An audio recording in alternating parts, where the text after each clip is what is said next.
E hoje chegamos à nossa terceira entrevista, que é sobre a cultura do Sudeste Asiático. É muito legal a gente conhecer a cultura de outros países, principalmente quando a gente quer fazer negócio com esses países. Então vamos assistir a entrevista feita com a Paula Trombini. Meu nome é Renata Fragoso, sou professora doutora em administração e esse é o canal Gestão e Empreendedorismo.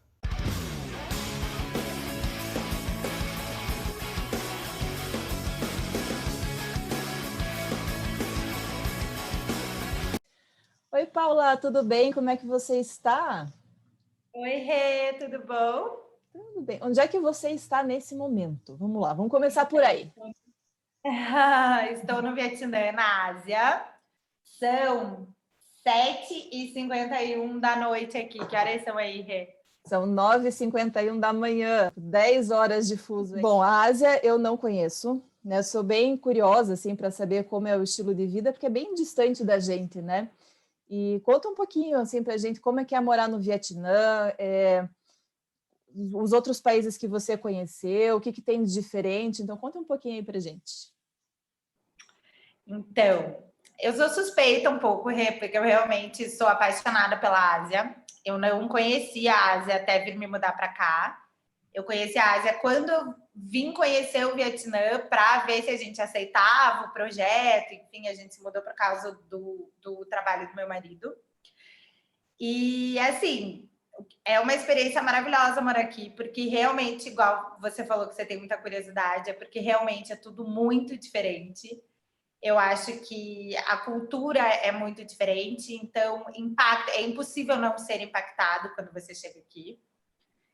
E morar é completamente diferente de vir fazer turismo, né? Então eu acho que o olhar quando você vem fazer turismo é um, e quando você vem morar já é outro. Então eu confesso que o meu começo aqui não foi assim mil maravilhas, eu fiquei um pouco chocada assim com as coisas. Eu acho que principalmente porque, na verdade, eu estou no Sudeste Asiático, né? Então, é a parte da Ásia que ainda está em desenvolvimento, é a parte mais pobre da Ásia, né? Então, você vê muita diferença social, igual você vê no Brasil, mas além dela ser muito maior, ela não é igual no Brasil, que ela fica um pouco isolada, ela tá dentro da cidade o tempo inteiro. Então, você vê, assim, um prédio super desenvolvido e do lado uma barraquinha que seria comparado a uma favela aí no Brasil, entendeu? A uma casa de uma favela. Então, assim, o visual geral das cidades e do Sudeste Asiático ainda é uma Ásia muito bagunçada, uma Ásia suja, uma Ásia Ásia mesmo, sabe? Aquela loucura, não é aquela Ásia. O Sudeste Asiático não é aquela Ásia Xangai, aquela Ásia Hong Kong, que é uma coisa super organizada e que realmente já está bem ocidentalizada. Se você vai para esses países e você compara com várias outros países do Ocidente, realmente está tudo muito parecido hoje em dia. O Sudeste Asiático ainda não está nesse patamar, né? Então eu acho que impacta muito quando a gente chega aqui no começo. No começo foi meio complicadinho para mim. Mas também durou 1 mês, 2 meses, eu já estava super acostumada. E eu acho que é justamente esse contraste que faz a gente se apaixonar, né? Quando a gente tá aqui. Porque é aí que você realmente aprende, é aí que você amplia a tua consciência, enfim, né? Cria muita empatia pela diversidade. É quando você sai realmente da tua bolha, né? Que daí você consegue entender o que realmente está acontecendo. Quanto tempo que você está aí já, Pá? Estou 4 anos e meio. É bastante tempo. Tá bem já dá asiática já. Legal. E já tô super asiática. Eu tenho uma scooter aqui, né? O trânsito aqui é horrível. Eles têm scooter. Tem dias que até eu me impressiono comigo, eu falo, porque eles não têm esse senso da organização do trânsito. É assim, é uma loucura, é cada um por si, né? Vai, passa e vem gente na contramão. Eu, quando eu vejo também, às vezes, nossa, muito trânsito demorando, quando eu vejo, eu já tô na calçada, pulando, já tô super asiática dos costumes. Eu vi esses dias no teu Instagram que você postou, né, a rua, assim, com as motos, com o trânsito, eu olhei assim, meu Deus do céu, que trânsito confuso. Como é que se entendem? E se entendem, né? Não, meninas se entendem, é inacreditável. Quer dizer, agora eu entendo um pouco como que se entende, né? Quer dizer, quando eu tô ali no meio da muvuca, eu vou. Eles andam muito devagar aqui, porque eu acho que justamente porque eles não têm essa organização do Aham. trânsito, eles andam muito devagar. Então, assim, ele não é um trânsito perigoso, sabe? Ele é um Uhum. trânsito complicado, mas vai todo mundo bem devagar, vai indo, dá certo. No, Já no certo. final dá.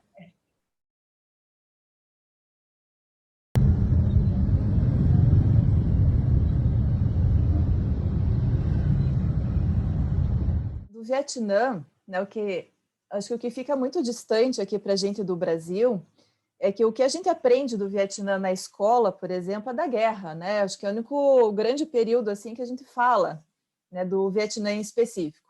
Né? E é um país que ficou muito tempo em guerra, né? Lá com os Estados Unidos, que é a mais famosa, durante 21 anos. Né? E mesmo já tendo mais de 40 anos aí do final dessa guerra, tem algum impacto que ainda é sentido do país que você conseguiu perceber?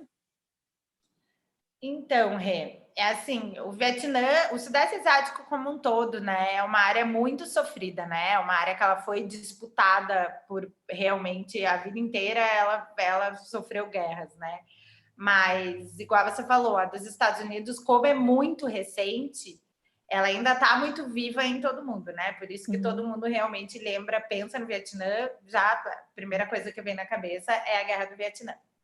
O que eu sinto muito aqui é que, como é uma memória muito recente para eles, eles evitam falar disso, eles evitam esse sofrimento. Não é uma coisa que eles falam assim, que você vê no dia a dia, o tempo inteiro eles falando. Pelo contrário, assim, às vezes eu tento entrar no assunto com pessoas um pouco mais velhas, assim, que eu sei que viveram, né, esse período, e assim, eles são meio que não entram, não contam muito detalhe.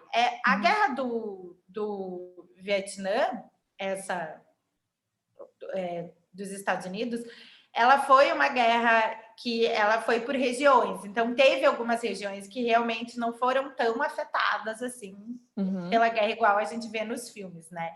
Que foi um pouco o caso da cidade que eu tô em Saigon, que era a antiga Ho Chi Minh, que quer dizer, o contrário. Eu tô em Ho Chi Minh, que era a antiga Saigon. É, ela chamava Saigon, e daí, como o Vietnã do Sul, que é no sul, né? Como o Vietnã do Sul perdeu a guerra, e daí Ho Chi Minh, que era quem estava no comando, chegou, tirou o nome da cidade, falou: agora vai chamar Ho Chi Minh. Assim, o que eu vejo, existe muita rixa entre o sul e o norte ainda. O pessoal tem uma rixa, o pessoal do sul não gosta muito do pessoal do norte até hoje. Eles falam assim muito num jeito pejorativo, assim, que o pessoal do norte é um povo muito fechado. Ah, eles são muito fechados, é tudo porque o norte ele tem uma característica que é tudo muito ligado ao governo. Uhum. E realmente o sul ficou uma área um pouco mais liberal. É uma área em que as pessoas têm uma cabeça um pouco mais aberta, em que aceitam muito mais coisas, tanto que ela é muito mais desenvolvida do que o norte. Uhum. As principais empresas multinacionais, tudo acaba vindo para o sul. Então, ali desenvolveu muito mais do que o norte, né? A capital do país ainda é Hanoi, que é lá no norte, Uhum. mas, enfim, eu vejo muito isso. Tem uma rixa ainda do sul e do norte até hoje. A cidade que eu tô, eles não gostam de dizer que chama Ho Chi Minh City. Para eles ainda falam que é Saigon. Assim, quem é daqui ainda fala que é de Saigon, não fala que é. Existe o turismo da guerra, né? Aqui na minha cidade, por exemplo, tem Museu da Guerra. Aqui perto tem os Cut Tunnels, que é um dos principais pontos turísticos do país. Então, assim, atrai muito as pessoas pela guerra. Tem todo um turismo que envolve a guerra, mas a gente sente, eu até perguntei para algumas amigas se elas sentiam ou tinham alguma história para contar, e todo mundo assim, a mesma conclusão, que acho que porque é muito recente, é muito sofrido para eles realmente evitam tocar um pouco nesse Uhum. assunto. Mas a gente vê alguns reflexos neles, assim. Eu acho as mulheres aqui muito trabalhadoras, elas trabalham mesmo, elas botam a mão na massa, e isso é reflexo da guerra, né? Porque o exército inteiro estava, né, Na precisando guerra. lutar. Uhum. Eu vejo muito. Eu não vejo assim. Tem muita gente que me pergunta direto, me pergunta, nossa, mas eles têm raiva dos Estados Unidos e tal. Eles não têm. Eu não vejo nada disso, sabe? Uhum. Tem um outro ponto que até não chega a ser uma coisa ruim no meu ponto de vista também, que eu acho que eles teve toda uma classe de vietnamitas que eles puderam pegar passaporte, né? E foram para os Estados Unidos, toda uma geração.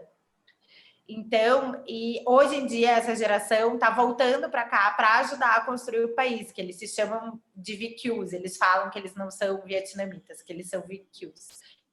Eles, na época, eles abriram o passaporte vietnamita deles, pegaram o americano, foram para lá e hoje em dia muitas dessas pessoas estão voltando para ajudar a construir o país. Então, não é um reflexo negativo, é um reflexo positivo, né? Uhum. Estão ajudando no desenvolvimento do país. Mas eu acho que, assim, essas consequências na sociedade a gente vê o tempo inteiro essa coisa da comida, que eles não conseguem desperdiçar, tudo isso, mas também é um pouco do país ser um país ainda pobre, né? Uhum. É uma característica de países mais pobres, assim. Mas eu acredito que ainda vai levar mais uns anos, assim, para a gente conseguir ouvir realmente o lado, sabe? O Sim. que eles falam, enfim. Eu já tentei entrar, eu tenho uma senhora vietnamita que me ajuda, que ela tem quase 60 anos. Eu já tentei entrar nesse assunto com ela, da guerra, várias vezes, e ela só fala assim para mim, não, mas a guerra não estava muito aqui em Ho Chi Minh. Assim, sabe quando você vê que ela, não, tive alguns primos que sofreram muito no norte, mas não, aqui a guerra não estava muito aqui, não estava muito aqui. Eles não entram muito nos detalhes, assim. Acho que ainda é uma memória viva, muito sofrida, assim, para eles. Eles vão se esquivando das perguntas, né? Mas tem duas coisas interessantes em relação à guerra ainda. Eles ainda encontram algumas bombas, assim, quando vão fazer construções e tal. Existem ONGs que são especializadas nisso, que sabem desativar bombas, enfim. E a gente sempre escuta história de algumas fábricas que estão sendo construídas e que encontram algumas coisas, assim, ainda dessa época, porque é muito recente, né? E tem a questão do gás laranja, né, deles, que foi soltaram aqui na época da guerra, e eles tem pessoas que ainda sofrem as consequências desse gás, tem crianças que nascem ainda, porque ele fica no organismo da pessoa e pula gerações. Então tem toda uma rede de apoio. Ainda você vê uma rede de apoio para as pessoas que sofrem as consequências da guerra. Isso tem várias ONGs e realmente são algumas iniciativas de estrangeiros e tal. O próprio governo tem alguns planos, alguns projetos, mas não é uma coisa que a gente vê no nosso dia a dia. Assim, não é uma coisa que você sai na rua e vê pessoas pedindo dinheiro e dizendo que sofreu da guerra, enfim, não é uma coisa que eles falam o tempo inteiro, não é uma coisa meio que eles querem esquecer, sabe? Talvez alguma geração de netos, né, dessas pessoas acabam falando alguma coisa, não pelas pessoas que viveram, né, mas pelas histórias que eles ouvem. Vamos esperar por essas histórias, né, Exatamente. Que contar. Eu acho até que é um pouco mais fácil para essas pessoas, para esses VQs falarem sobre isso, eles falam um pouco mais, porque eu acho que eles tiveram a questão do trauma de fugir, né? Do trauma de sair, de largar tudo para trás, enfim, eles tiveram esse trauma. As pessoas que ficaram aqui, a impressão que me dá é tipo assim, aconteceu, eu preciso reconstruir de novo. Então, eles não ficam remoendo essa questão da guerra. Isso é bacana, né? Tipo, vamos lá, aconteceu, mas vamos para frente. Nossa, isso é uma coisa assim, a principal característica deles, assim, sem dúvida, é a resiliência. Realmente é um povo muito resiliente. E não foi só por essa guerra, né? É por toda a história deles, realmente por ser um país muito pobre. Então, eles são esse país que realmente confia muito no governo. O governo é comunista aqui, né? E eles realmente realmente confiam de olho fechado e são resilientes e estão sempre prontos para a próxima. Então, acho que é um pouco da característica deles também, né? Não ficar remoendo essa coisa. Enfim. Você comentou agora do governo comunista. Você sente alguma coisa do comunismo, assim, no dia a dia?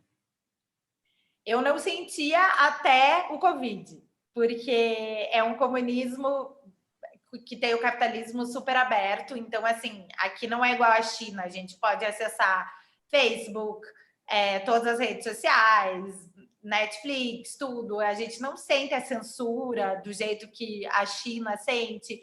Então, assim, a gente até brincava. A gente falava antes do Covid, todo mundo mesmo comentava, nossa, comunismo só para o governo se favorecer, né? Enfim, porque realmente a gente não sentia o comunismo assim no dia a dia, mas com a questão do Covid, na hora que eles mostraram que na hora que aperta realmente o comunismo funciona, eles botam em prática o comunismo aqui. Eles estão combatendo, eu não sei se até saiu uma pesquisa, mas o Vietnã é o segundo melhor país do mundo que está conseguindo combater o Covid, fica só atrás da Nova Zelândia. E eles fazem esse sistema de rastreamento, né? Eles rastreiam todos os casos, isolam as pessoas, quarentenas forçadas, enfim, você não tem muita escolha, né? Aquela coisa que realmente o governo manda e você tem que fazer. Acho que até quando... Desculpa te cortar um pouquinho. Acho que até quando você voltou... Você ficou um tempão aqui no Brasil ainda, né? Fiquei. Em quarentena, né? Até quando você... Nossa, eu vou até te pedir para você contar essa história, que eu acho demais. Você e o Arno, gente, o Arno é o marido dela, que voltando para o Vietnã, estavam vocês dois no avião sozinhos. Eu acho...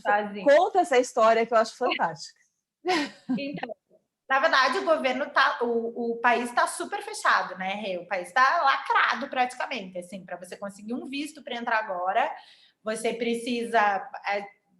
Tá mais difícil para vietnamita entrar, só para você ter uma noção do quanto lacrado está, do que para algum visto expert, que eles chamam, que é quando você consegue comprovar que o seu trabalho é um trabalho essencial para o país. Então, como está muito difícil conseguir esse visto, a malha aérea também está extremamente baixa, né? Não tem turismo, não tem absolutamente nada mais no país. Então, os únicos voos que estão entrando no país são voos de carga. Você não consegue nem comprar voo, não consegue nem entrar na internet e comprar um voo para entrar para cá. Você tem que entrar em contato com a companhia aérea direto e daí a companhia aérea te vende uma passagem. E tem o voo que tá... A gente para normalmente, quando você sai do Brasil, você tem que fazer uma conexão.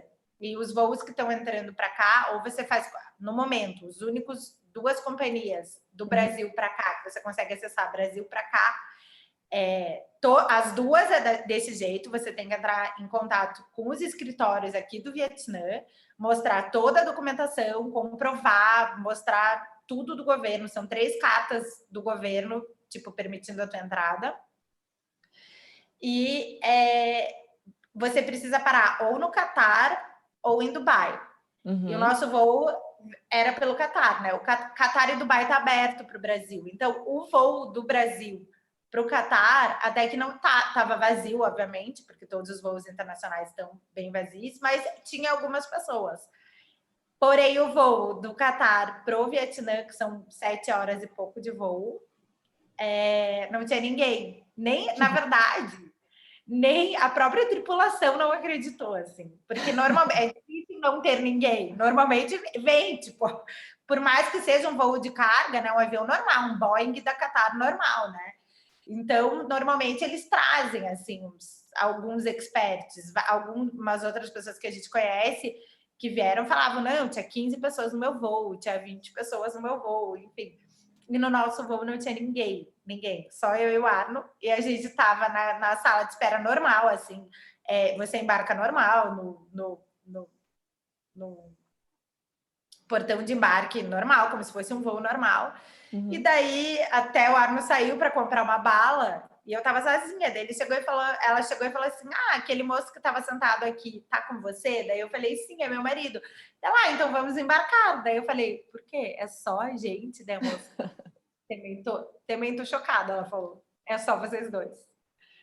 E daí a gente acabou vindo. Foi um voo normal, teve serviço de bordo, tudo. Mas só tinha o avião inteiro, uma tripulação inteira pra gente. A tripulação inteira estava, porque eu acho que eles deve, né? Com certeza tem normas para poder voar passageiro, tem que ter uma tripulação inteira, enfim. Que foi o serviço de bordo mais rápido. A gente estava com um pouco de medo do próprio Covid, do avião, enfim. Então, por um lado, foi ótimo, né? Sim. E foi uma experiência, histórias para contar, né? Porque, assim, foi realmente inacreditável. Serviço de bordo mais rápido, né? Da história.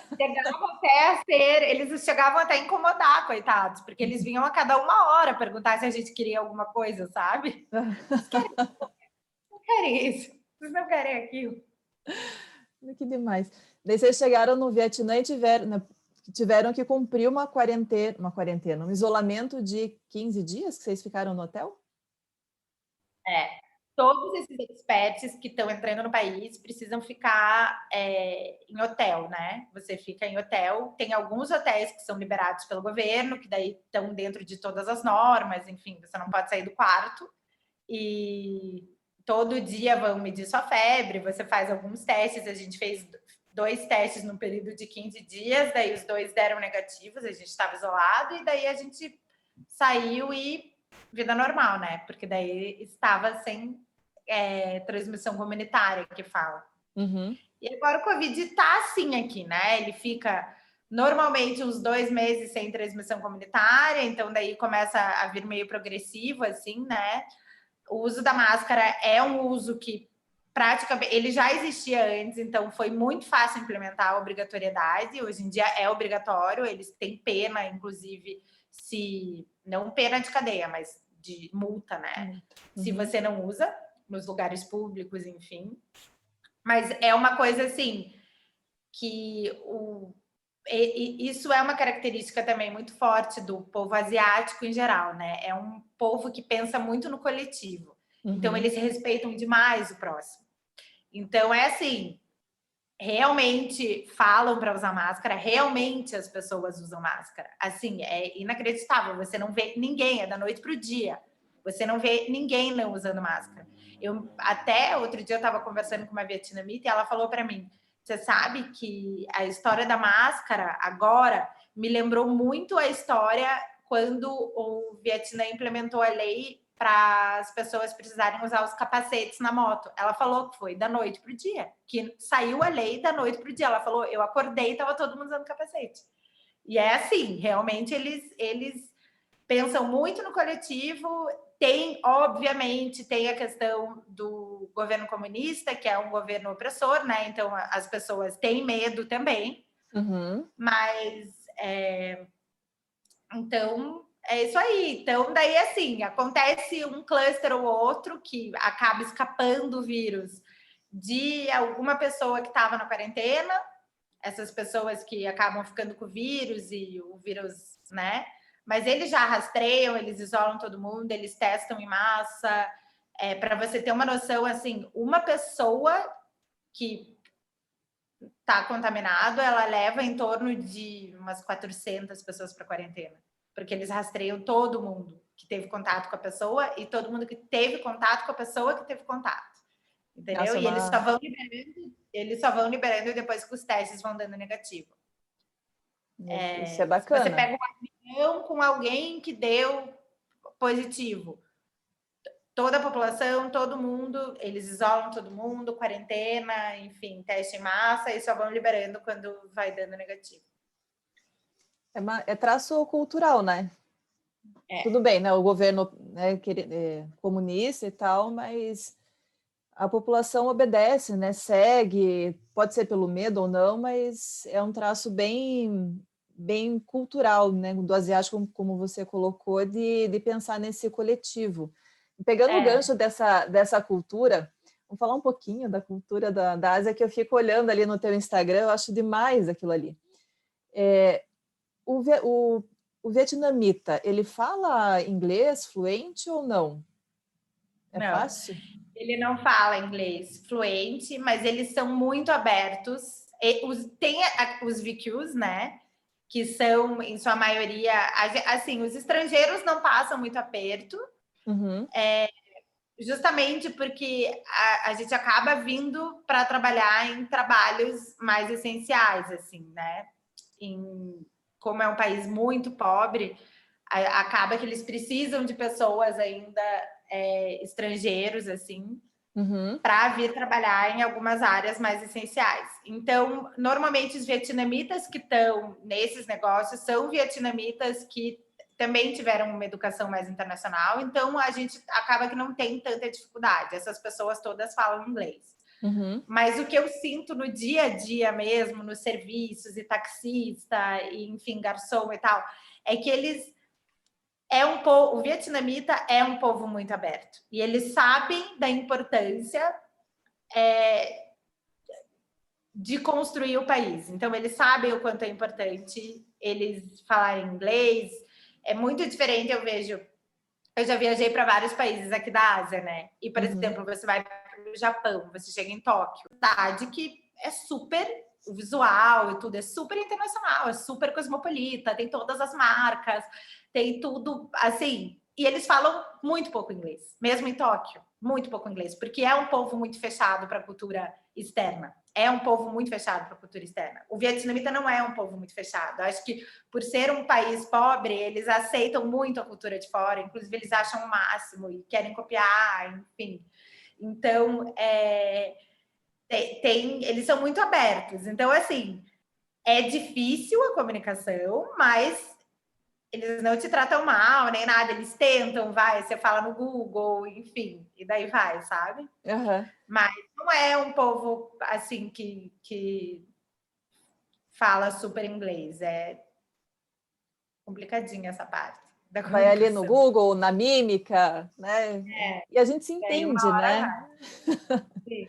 A gente se vira, né? Se vira, vai se virando. Então, eles devem ser bem cordiais. São. Então, isso São muito cordiais, são muito abertos, e eu acho que esse é o ponto mais legal deles, assim, sabe? Eles Uhum. realmente dão valor. Então, eles dão valor para o turista, eles dão valor para as pessoas que escolheram vir para cá morar, eles acham muito legal, eles adoram mostrar a cultura deles, eles adoram te levar e contar como é que é, enfim, eles têm orgulho, eles têm bastante orgulho, assim. Isso é Uhum. muito legal. Eles são com todos ou o brasileiro tem algo especial? Né? Eu não sinto isso, Rê. Eu acho que eles veem o brasileiro como eles veem qualquer outro. Isso é Uhum. muito legal, né? Porque o brasileiro sofre um pouquinho de preconceito em alguns Só. lugares que vai. Uhum. Mas aqui não. Aqui eles veem o asiático no geral, eles têm essa coisa com o ocidental, né? Uhum. Que o buraco deles, o sentimento deles é um pouco mais embaixo, né? É o Oriente versus o Ocidente, né? Uhum.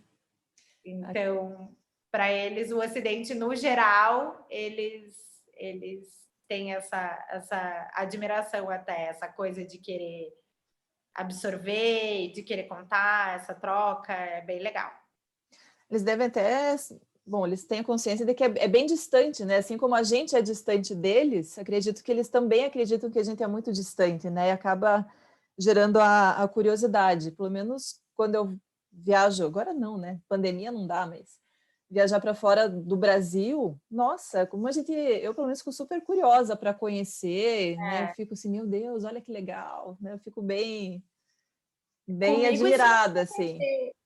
comigo isso nunca aconteceu, mas também a cidade que eu moro é uma cidade para padrões de Sudeste Asiático super desenvolvida e bem internacionalizada já.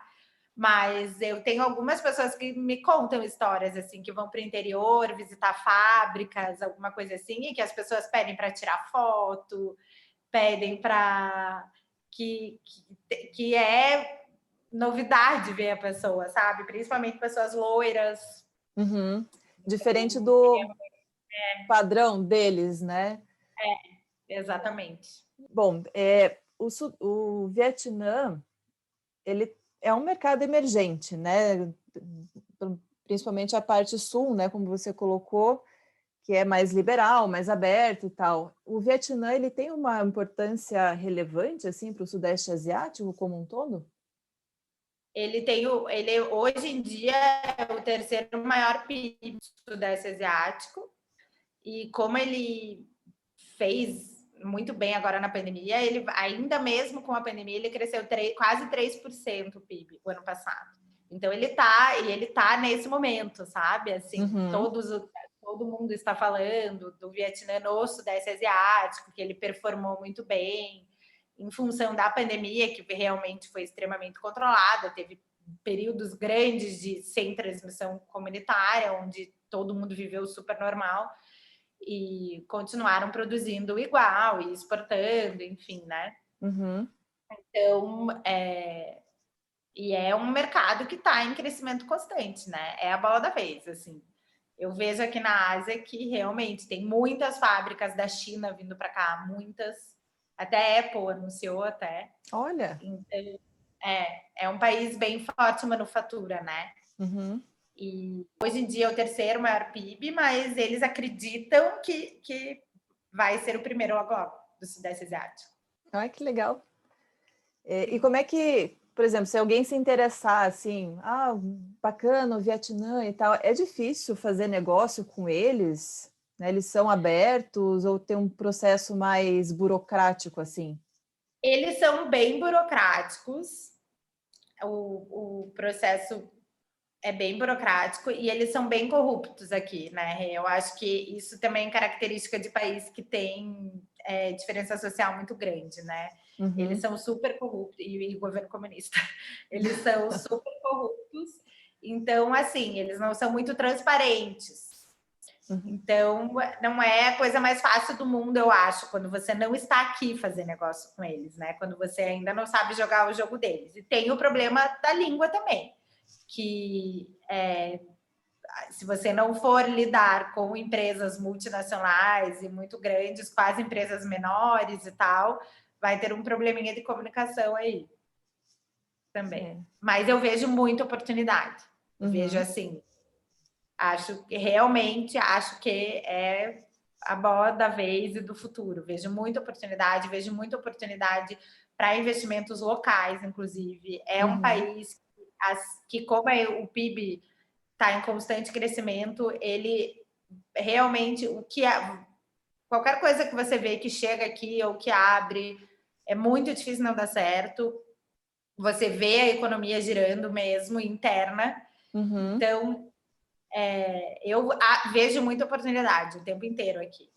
E ainda é um país, querendo ou não, abriu faz muito pouco tempo, né? Então, não é um país que está super saturado de tudo. Ainda tem muita coisa que a gente vê no Ocidente, e mesmo aqui na Ásia, em países mais desenvolvidos, que ainda não tem aqui, né? Então, mesmo qualidade de coisas, enfim. Então, tem, sim, muita oportunidade. Mas não é muito fácil, pela burocracia, pela questão da falta de transparência e pela comunicação. Você encontra produtos brasileiros aí ou não? Cachaça, a gente encontra. Mas, assim, não encontra muita coisa, assim, no mercado. O Brasil não é um parceiro muito bom para o Vietnã, assim, para o Vietnã conseguir importar coisa. É um pouco mais burocrático. Deve ter mais produto americano, né? Eles conseguem exportar bastante, mas a questão da importação não é muito, muito boa. Eles exportam. O Vietnã os produtos que eles mais exportam é arroz, café e manufatura, vestuário e calçados. E o caju. Móveis também, né? E caju. Deve ter mais produto americano aí, não? Os maiores sim, de marca, sim, muito francês, né? Muito produto francês, assim, porque por ter sido colônia da França, né, por mais Sim. de 100 anos, e foi a última colonização deles. Eles têm essa cultura, você vê um pouquinho da influência francesa, bastante. A comunidade francesa aqui é enorme, eles têm um mercado interno bem potentezinho, assim. Os principais importadores de produtos, assim, do dia a dia, eu acho que são mais franceses que americanos até. Assim, quando você vai no mercado e vê os produtos, sabe? Uhum. Eles têm... eles falam francês aí ou não? Por conta da colônia? Não. O vietnamita não fala francês, mas a comunidade francesa é muito grande aqui. Achei que pela colonização, porque às vezes fica, né, pelo menos como uma segunda língua, né? Ficou algumas coisas assim na arquitetura, você consegue ver bastante influência francesa, na culinária até um pouco, assim, você consegue sentir alguns traços. No pão, bastante, eles comem baguete, muita baguete aqui. Olha! Eles têm até aqui, bem característico aqui do sul, que é o banh mi, que eles chamam, que é como se fosse um sanduíche, assim, que tem em toda a esquina aqui, que é feito de baguete, e dentro eles colocam salada, enfim, alguns frios e tal. E eles acabaram adaptando um pouco a baguete por questão financeira mesmo. Então, eles colocam, diz que na receita da baguete deles, do banh mi, vai metade arroz e metade o trigo, porque eles têm muito arroz aqui, né? Então, para ficar mais barato, então fica mais leve. Mas é 100% influência francesa, assim. Falando só um pouquinho da culinária deles, o que é a culinária típica do Vietnã? Então, o Vietnã é bem parecido com o Brasil nesse ponto, porque ele tem uma culinária meio regional, assim, sabe? Tem as comidas típicas do norte, as comidas típicas do sul. Mas uma coisa que eu acho que tem no país inteiro, que é o meu prato favorito, é o pho, que é uma sopa com noodles deles, algum carboidrato, alguma proteína, assim, ou frango ou carne, e eles colocam ervas, enfim. E o brodo, o tempero é um brodo bem rico. Eles normalmente tomam de café da manhã isso. Nossa! Mas, sim. E é assim, você vê em toda a esquina, eles pagam $1, tem as comidas de rua aqui, né, que são bem comuns. $1 você tá tomando pho. Aqui no sul, o banh mi, esse sanduíche que eu falei de baguete, também é bem popular, assim. Eles comem muitos frutos do mar, caracol. É caracol, caracol. Caracol. Você já experimentou? Não. Eles comem algumas coisas estranhas, né? É também característica de país pobre, né? Que acaba aproveitando tudo que dá, assim. Por exemplo, da galinha, eles comem tudo que você possa imaginar da galinha, assim. Mas é boa, a culinária deles é muito boa, é muito gostosa. Ela não é uma culinária muito apimentada, igual a de vários países da Ásia. Ela é uma culinária que tem bastante vegetais, bastante verdura. Quando eles comem alguma coisa frita, sempre tem alguma salada, algum alface junto. Ai, que legal. Bom, então, chegando mais para o final da nossa entrevista aqui, senão eu ficaria aqui conversando o dia inteiro. Então, para a gente encerrar aqui, já indo para o final da entrevista, fala um pouquinho do teu Instagram, do Paula na Ásia, o que você trata lá? Pois é, comecei a fazer esse Instagram, na verdade, para compartilhar o dia a dia, assim, de como eu tenho... Meu objetivo é mais mostrar como que é morar mesmo aqui. Os lugares legais, alguns restaurantes, as coisas que realmente me encantam aqui, que fizeram eu me apaixonar por morar na Ásia. Acho que, igual eu falei no começo, eu acho que o olhar do turista é completamente diferente, né? Ele já encanta, porque é tudo muito diferente, mas morar aqui realmente tem algumas coisas que o turista não consegue ver, né? Então, eu falo bastante da cultura do país, que eu acho que as pessoas têm muita curiosidade, mas Eu gosto muito de compartilhar, assim, lugares escondidos, restaurantes, o meu dia a dia mesmo, como que é viver aqui, porque eu também, às vezes, acho que as pessoas acham que é muito mais diferente do que realmente é o dia a dia, né? Enfim. Eu vou deixar o Instagram da Paula embaixo aqui, vocês entram lá e vejam. Gente, é muito legal. Tem cada coisa assim que você que olha assim, meu Deus, olha o trânsito, olha os cantinhos, né? As lojinhas cheias de coisa, né? Então, bem legal mesmo. E Paula, Ai, obrigada, Rê. Queria te agradecer por ter me convidado, me senti super honrada. Não, um prazer é nosso, sem dúvida nenhuma. Espero ter passado tudo que você queria passar para os seus seguidores. Nossa, com certeza, com certeza. Queria agradecer pelo seu tempo, pela entrevista, que foi muito legal. Obrigada, Rê. Gente, então, ficamos aqui com mais uma entrevista. Então, um beijo para vocês e até o próximo vídeo.